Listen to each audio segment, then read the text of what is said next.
Hello बच्चों, good morning. तो इस वीडियो में हम लोग सॉलिड स्टेट के ऑब्जेक्टिव क्वेश्चन का सेकंड पार्ट करेंगे और इसमें हम शामिल करेंगे कुछ ऐसे क्वेश्चन को जो आपके बोर्ड के एग्ज़ाम के लिए बहुत ही ज़्यादा इम्पोर्टेंट होंगे। तो बच्चों, इससे पहले हम लोग इसका पार्ट वन कर चुके हैं, तो उसमें लगभग हमने आपको 50 क्वेश्चन करवाया था। तो ये सेकेंड पार्ट है और इसमें भी हम लोग लगभग 50 क्वेश्चन करेंगे और इसमें वही सारे क्वेश्चन होंगे जो आपके बोर्ड के एग्ज़ाम के लिए महत्वपूर्ण होंगे। तो चलिए सीधे हम लोग आते हैं क्वेश्चन पे और शुरू करते हैं आज का लेक्चर। तो इसमें फर्स्ट क्वेश्चन है बच्चों, निम्न में से कौन सा यौगिक फ्रेंकल दोष दिखाता है? फ्रेंकल दोष। तो देखिए, मैंने आपको बताया कि जो जेडेनेस है, जेडेनेस वो फ्रेंकल दोष शो करता है। निम्नलिखित में से कौन सा पदार्थ अनुचुंबकीय है? N2O2 F2 CO2। तो ये बहुत ही फेमस क्वेश्चन है, कई बार एग्जाम में पूछ चुका है। तो ये O2 जो है वो अनुचुंबकीय है, पारामैग्नेटिक है। ठीक है। 8 समन्वय संख्या का उदाहरण है 8:8। तो आप जानते हो कि सीजियम क्लोराइड जो है, इसमें सीजियम और क्लोरीन दोनों का कोऑर्डिनेशन नंबर 8:8 होता है। तो याद रख सकते हो आप इसको। बढ़ते हैं नेक्स्ट क्वेश्चन की ओर। आगे देखिए, षटकोणीय निविड संकुलन HCP में कणों का समन्वय संख्या कितना होता है? तो HCP में मैंने आपको बताया था, HCP में कोऑर्डिनेशन नंबर होता है 12। वही अगर BCC में पूछा जाए तो BCC में आप याद रखना कोऑर्डिनेशन नंबर होता है 8। तो HCP है तो यहाँ पे कोऑर्डिनेशन नंबर होगा 12। घनीय निविड संकुलन संरचना में संकुलन क्षमता कितना होता है? CCP या FCC में मैंने आपको बताया था कि यहाँ पे जो पैकिंग इफिशियंसी होता है 74% होता है। तो इसका आंसर होगा 74। समन्वय संख्या 66 का उदाहरण है किसमें? एक कोऑर्डिनेशन नंबर 66। तो हम जानते हैं कि NaCl का कोऑर्डिनेशन नंबर 66 होता है, Na प्लस का 6 और Cl माइनस का 6। बढ़ते हैं नेक्स्ट क्वेश्चन की ओर।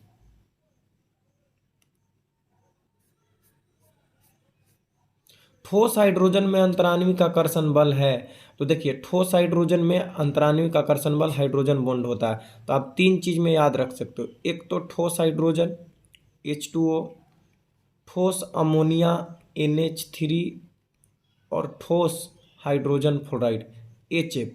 ये तीनों में हाइड्रोजन बंधन पाया जाता है बच्चों। तो H2O NH3 और HF तीनों में से कोई एक एग्जाम में आ ही जाता है, तो ये इंपॉर्टेंट है।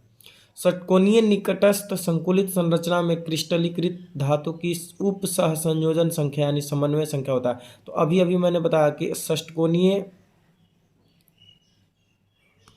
निविड संकुलन यानी HCP का कोऑर्डिनेशन नंबर कितना होता है? 12 होता है। तो इसका आंसर होगा 12। निम्न में से कौन सी व्यवस्था षटकोणीय निकट संकुलन को प्रदर्शित करती है? यानी HCP को कौन इसमें से रिप्रेजेंट करता है? तो HCP को मैंने आपको बताया था कि ए बी स्ट्रक्चर होता है। तो यहाँ पे इसका आंसर कौन होगा? देखिए, ए बी यहाँ पे थर्ड वाला होगा।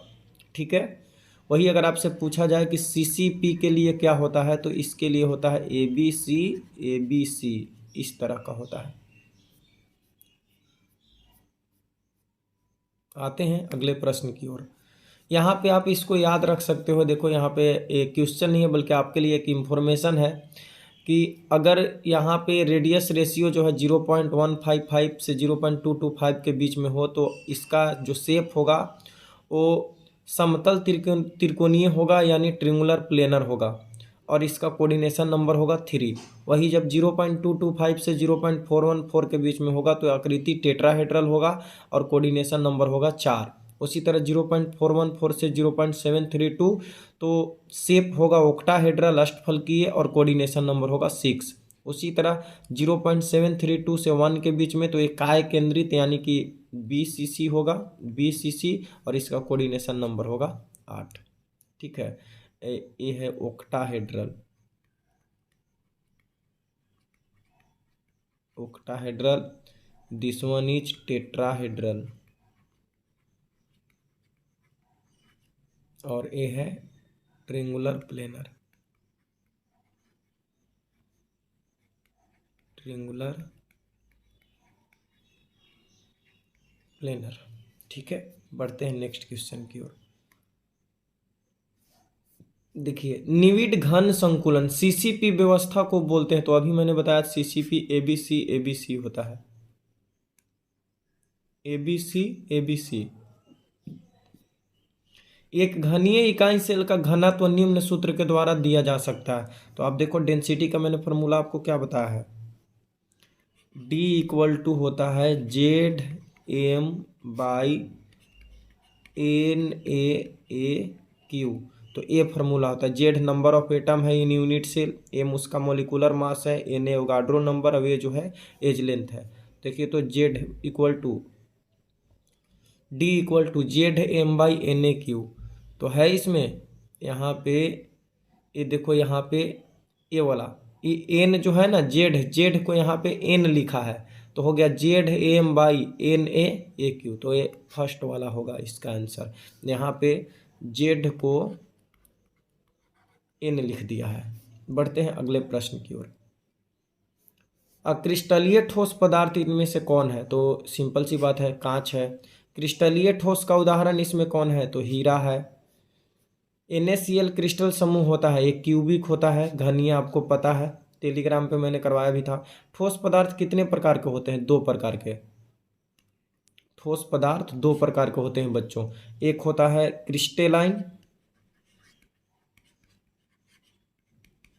क्रिस्टेलाइन और दूसरा होता है एमोर्फस, क्रिस्टलीय और अक्रिस्टलीय। निम्न में से अक्रिस्टलीय ठोस कौन सा है? तो यहाँ पे है कांच जो है अक्रिस्टलीय ठोस है। बढ़ते हैं नेक्स्ट क्वेश्चन की ओर। निम्न में से कौन से ठोस विद्युत के चालक, आघातवर्ध और तन्य होते हैं? तो बचपन से पढ़ते आ रहे हो कि जो धातुई ठोस होता है, जो मेटल होते हैं, वो विद्युत के सुचालक होते हैं, आघातवर्धनीय तथा तन्य होते हैं। H2O में किस प्रकार का बंधन पाया जाता है? तो हाइड्रोजन बंधन मैंने आपको बताया अभी। निम्न में से क्रिस्टलीय ठोस कौन सा है? तो क्रिस्टलीय ठोस यहाँ पे हो जाएगा साधारण नमक, सोडियम क्लोराइड। बढ़ते हैं नेक्स्ट क्वेश्चन की ओर। क्रिस्टल समूह कितने होते हैं? तो हमारे पास 7 क्रिस्टल सिस्टम होते हैं बच्चों, जिसे मैंने आपको बताया भी था पिछले वीडियो में, CTORHMT। इससे आप याद रख सकते हो, cubic, tetragonal, orthorhombic, rhombohedral, hexagonal, monoclinic और ट्राइक्लिनिक। 7 crystal system.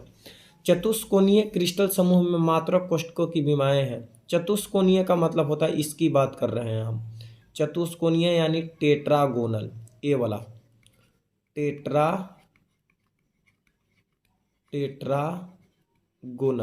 टेट्रागोनल। तो इसके लिए मैंने आपको पढ़ाया है कि A equal to B not equal to C होता है, और एंगल जो होता है alpha equal to beta equal to gamma equal to 90 degree होता है। तो यहाँ पे आप मिला कर देख लो, टेट्रागोनल के लिए A equal to B not equal to C और alpha equal to beta equal to gamma equal to 90 degree, यानी सेकेंड इसका आंसर होगा। फलक केंद्रित घनीय एकक कोष्ठिका में परमाणुओं की संख्या होती है। तो FCC में नंबर ऑफ एटम कितना होता है? 4 होता है। देखो मैंने आपको बताया था, इसको मिटा लेते हैं।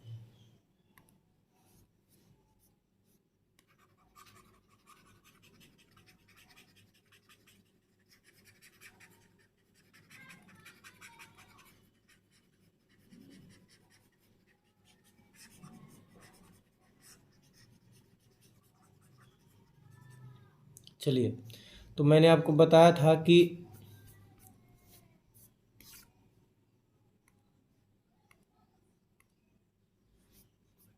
यहाँ पे जो नंबर ऑफ एटम है, इधर अगर हम लिखें यूनिट सेल और इधर नंबर ऑफ एटम, तो यूनिट सेल अगर सिंपल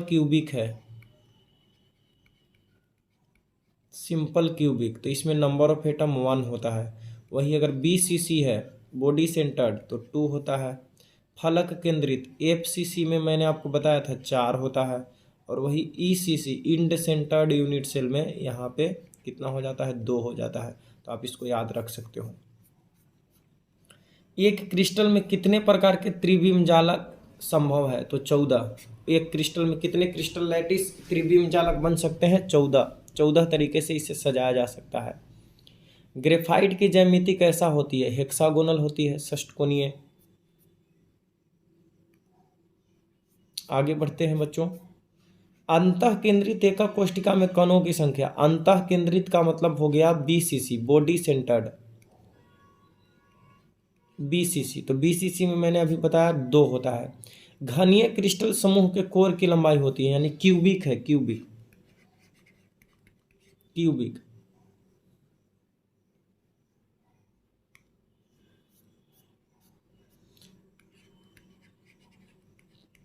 क्यूबिक, तो क्यूब में क्या होता है? A equal to B equal to C, तीनों भुजाएं बराबर होती है, और alpha equal to beta equal to gamma equal to 90 degree होता है। तो क्यूबिक में यहाँ पे फर्स्ट वाला आंसर हो जाएगा। फलक केंद्रित एकक कोष्ठिका में कणों की संख्या, तो एफसीसी में कितना? 4। किसी एकक कोष्ठिका के कितने पैरामीटर के द्वारा निरूपित किया जा सकता है? तो 6 पैरामीटर होते हैं, देख लो।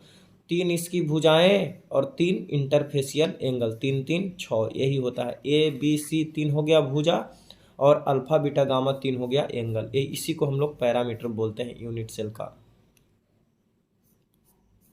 नेक्स्ट क्वेश्चन है, ब्रेवे जालकों की संख्या कितनी होती है? What is the number of Bravais lattice? तो ब्रेवियस लैटिस टोटल कितने होते हैं? 14 होते हैं, 14। आध एकक कोष्ठिका में कणों की संख्या। आध एकक कोष्ठिका यानी सरल इकाई सेल, ये दोनों नाम मैंने आपको बताया था। सरल इकाई सेल, तो सरल इकाई सेल में नंबर ऑफ एटम 1 होता है। एकंताज क्रिस्टल समूह में मात्रक कोष्ठिका की मान है। एकंताज का मतलब होता है बच्चों मोनोक्लिनिक। मोनोक्लिनिक,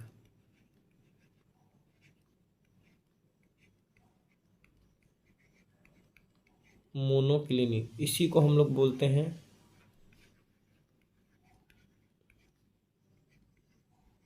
एकंताज। और मोनोक्लिनिक में होता है A equal to B not equal to C and alpha gamma 90 degree and beta not equal to 90 degree. तो ए होता है किसका? मोनोक्लिनिक का। लेकिन आप इसमें देख रहे हो कि एक भी ऑप्शन इसमें मैच नहीं कर रहा है। यहाँ पे A equal to B not equal to C, यहाँ तक तो ये ठीक है, लेकिन ए और एक्चुअल में इसमें क्या होता है कि तीनों में से कोई भी बराबर नहीं होता है। A not equal to B not equal to C होता है, और उसके बाद अल्फा गामा 90 डिग्री और beta not equal to 90 degree होता है। तो कोई भी ऑप्शन यहाँ पे मैच नहीं कर रहा है। तो आपका आंसर जो मैंने बताया नीचे वाला ये होगा मोनोक्लिनिक के लिए।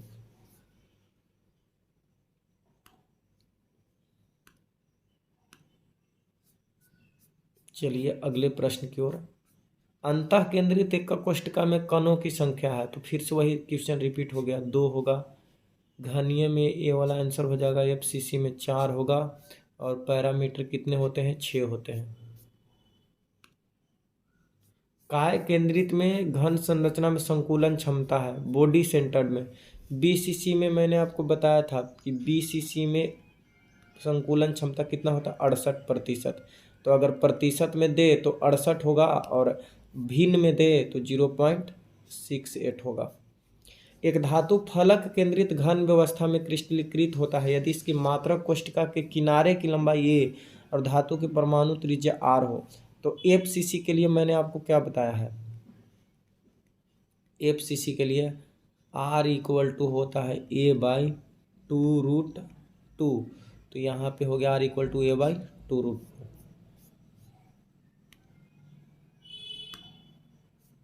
कौन सा पदार्थ अनुचुंबकीय है? तो O2 बताया था कि O2 अनुचुंबकीय है। कौन सा लौह चुंबकीय है? तो यहाँ पे देखिए क्रोमियम ऑक्साइड लौह चुंबकीय होगा। आयरन, कोबाल्ट, निकेल और क्रोमियम। निम्न में से कौन सा ऑक्साइड लौह चुंबकत्व प्रदर्शित करेगा? तो यहाँ पे जो क्रोमियम का ऑक्साइड है वो लौह चुंबकत्व प्रदर्शित करेगा, फेरोमैग्नेटिज्म। कौन सा फ्रेंकल दोष शो करेगा? NaCl, AgBr, हीरा की ग्रेफाइट। तो AgBr जो है वो फ्रेंकल दोष शो करेगा। क्रिस्टल में शॉर्टकी दोष उस समय उत्पन्न होता है। तो देखो शॉर्टकी दोष में मैंने आपको बताया था कि इक्वल नंबर में समान संख्या में केटायन और एनायन अपने जालक बिंदु से गायब हो जाते हैं। तो धनायन एवं ऋणायन असमान, यहाँ पे ध्यान देना, असमान संख्या नहीं, बिल्कुल नहीं, समान संख्या में होगा तब शॉर्टकी दोष उत्पन्न होगा। तो ये वाला ऑप्शन गलत है। धनायन एवं ऋणायन समान संख्या में जालक स्थान छोड़ देते हैं, बिल्कुल सही आंसर। एक आयन अपना स्थान छोड़कर अंतराली स्थान पे चला जाता है, तो ये तो हो गया अंतराली दोष, फ्रेंकल डिफेक्ट हो गया।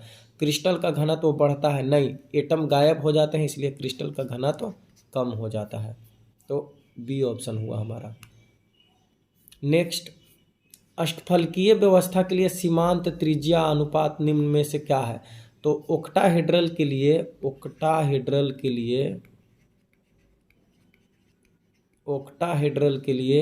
0.414 से 0.732 के बीच होना चाहिए रेडियस रेशियो।